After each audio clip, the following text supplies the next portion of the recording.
What does it take for God to destroy a city? Not neglect, not slow fading, not a place that had once been good slowly losing its way. Two cities that had everything: wealth, water, the best land in the region, and had built something so thoroughly rotten that the sound of it reached heaven and God himself came down to look. One night, fire and sulfur out of a clear sky, two cities gone by morning, and one man on a hill at dawn, watching the smoke rise from where they used to be. This is not a comfortable story. It was not written to be. It is a story about judgment and mercy carried in the same hand, about a God who will not look away from what cannot be looked away from, and about a man who stood between his God and the cities below and asked the most important question anyone has ever put to heaven: will the judge of all the earth do right? To understand Sodom, you have to go back to the day Lot chose it. Abraham and his nephew had come a long way together, out of Haran, through famine in Egypt, back into Canaan with flocks and herds and everything that comes with years of traveling together. And the land could not hold both of them anymore. Their herdsmen were fighting. Abraham gave Lot the first choice: look at everything in front of you. Pick a direction. Wherever you go, I will go the other way.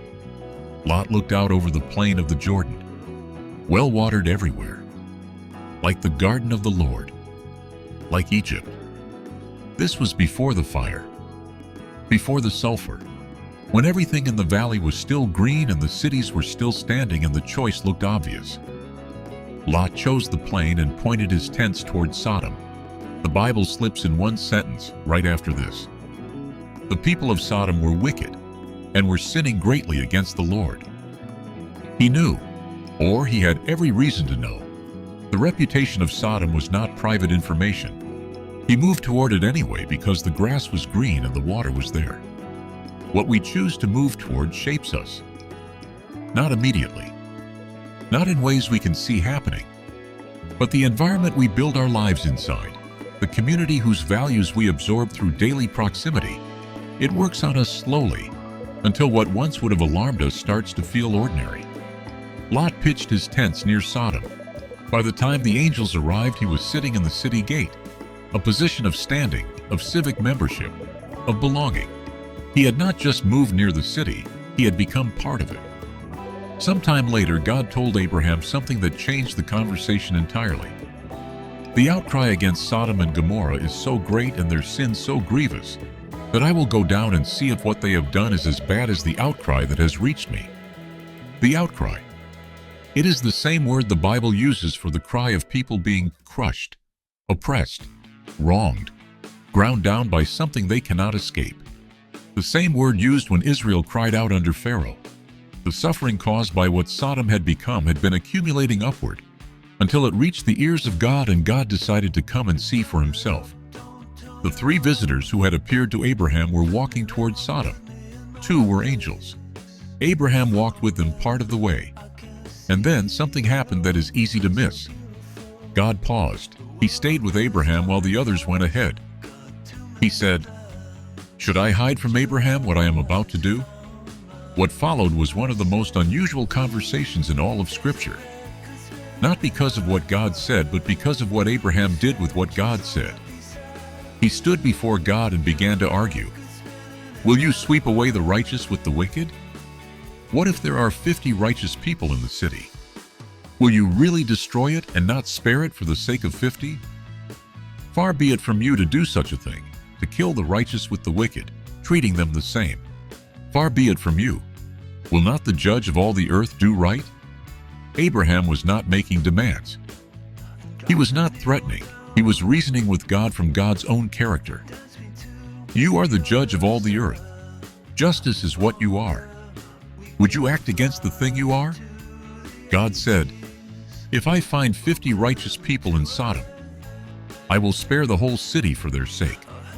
Abraham pressed, what if it is 5 short of 50? Will you destroy it for lack of 5? God said, if I find 45, I will not destroy it. Abraham kept going. 40? God said yes to 40. 30? Yes to 30. 20? Yes to 20. Then Abraham asked one more time, carefully, feeling the boldness of what he was doing. What if only 10 are found there? God said, "For the sake of 10, I will not destroy it." God left. Abraham went home. 10. The whole city would stand for 10 righteous people. The negotiation had come down from 50 and God had agreed at every number. Abraham stopped at 10. Perhaps he thought, he hoped, that even in a city as far gone as Sodom, surely 10 people could be found who had not been entirely consumed by what it had become. There were not 10. The two angels arrived in Sodom that evening. Lot was sitting at the city gate. He saw them, stood up, went to meet them, and bowed to the ground. "Come to my house," he said. "Stay the night. You can wash and leave in the morning." They declined at first. They would stay in the square. Lot pressed them hard enough that they came in. He made food. They ate. Before anyone had gone to bed, the men of Sodom surrounded the house, all of them, every man from every part of the city, young and old. They called out to Lot, "Bring out the men who came to you tonight. We want them." Lot went outside and closed the door behind him. He tried to reason with the crowd. What he offered instead, his own daughters, is so disturbing that readers have been wrestling with it for thousands of years. It shows how thoroughly Sodom had already worked its way into even the man who thought he was keeping his distance. The crowd was not interested in reasoning. They said, "Who are you to judge us? You came here as a foreigner. We will do worse to you than to them." They pushed toward the door. The angels pulled Lot back inside and struck the men at the door with blindness. All of them. They groped for the door and could not find it. Then the angels told Lot what was coming. "Is there anyone else here who belongs to you? Sons-in-law, sons, daughters, anyone? Get them out now. We are going to destroy this place. The outcry against it has reached the Lord, and he has sent us to do it." Lot went to the men who were promised to his daughters and told them to leave. The Lord is about to destroy the city. They thought he was making a joke. When morning came, the angels pressed him. "Get up, take your wife and your 2 daughters, or you will be caught in the destruction." He hesitated. The Bible puts that word right there. He hesitated. Even now, angels in his house, the city about to burn. He hesitated. They took him by the hand. They took his wife by the hand. They took his daughters by the hand. They led all of them out of the city, because the Lord was merciful to them. Outside the city, one of the angels said, "Run, do not look back, do not stop anywhere in the plain. Get to the mountains or you will be swept away." Lot ran. His wife ran. His daughters ran. Then burning sulfur rained down on Sodom and Gomorrah out of the sky. God overthrew those cities and the entire plain.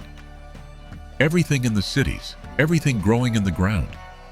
But Lot's wife looked back, and she became a pillar of salt. What was she looking at? The text does not say. Everything she was leaving, her home, her life, the people she knew, the whole shape of a life built inside that city, whatever still had her, whatever she could not fully turn away from. She turned toward it, and she stopped where she stood. Early the next morning, Abraham went back to the place where he had stood before the Lord. He looked down toward Sodom and Gomorrah and across the plain. Dense smoke rising from the land, like smoke from a furnace. That is all the Bible gives us. Abraham on the hill. The smoke. The night before, the 50 and the 45 and the 40 and the 30 and the 20 and the 10. The city's gone. We are not told what he thought or felt, only what he saw. God had remembered Abraham. Before he destroyed the cities, he had reached in and brought out the one person who could be brought out. The angels had gone to Lot's door in the dark. They had taken him by the hand. They had led him through the gate before the party started, because God was merciful. The cities were ash. Lot was alive. God had remembered. 4 things stay with me.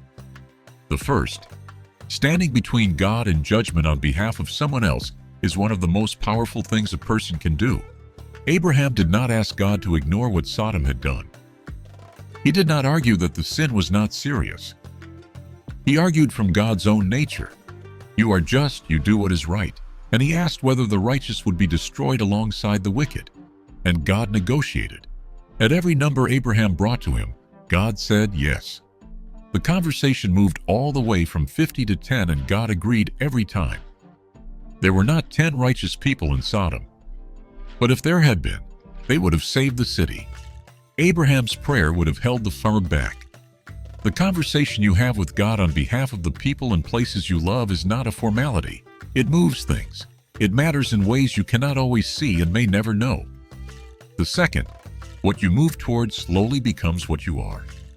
Lot chose the plain because the grass was green. He knew the city's reputation and moved toward it anyway. By the time the judgment came, he was not near Sodom. He was inside it, at the gate, woven into its structure. His sons-in-law could not imagine the city ending. His wife could not bring herself to leave it without looking back. Even Lot had to be taken by the hand and physically walked out because he hesitated at the door. The place does not stay outside you. It gets in. It reshapes what feels normal, what feels possible, what feels worth protecting. Be careful what you move toward. Not because every difficult place is Sodom, but because proximity shapes you whether you intend it to or not. The third, before the fire falls, God rescues. The angels came to Sodom before the destruction. They went to the one house in the city they had been sent to find. They pulled Lot in from the crowd. They blinded the men at the door. They took his family by the hand in the morning and walked them out. The rescue happened before the judgment. God did not destroy first and sort through the wreckage afterward. He went in and brought out whoever could be brought out before the fire started. This is the pattern that runs under every act of judgment in Scripture. Warning comes. God sends. He reaches in and pulls out whoever will be pulled. He is not eager to destroy, he is eager to rescue. The fire at Sodom did not fall until Lot was clear of the gate.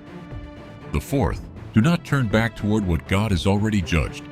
Jesus said it plainly, years later. Remember Lot's wife, she was out. She was free. The rescue had worked. And she turned around. The warning is not about missing the place you came from. It is about the part of you that is still there, still attached, still pulling, still unable to make the full turn. The rescue requires you to actually leave, not just with your feet moving in the right direction while your face is turned the wrong way. The full turn, both together. Lot made it. His wife did not. Not because God stopped being merciful, because she turned back toward the thing she had not fully left. Whatever you have been brought out of, stop turning back toward it. The smoke is still rising. The rescue is not finished until the looking back stops.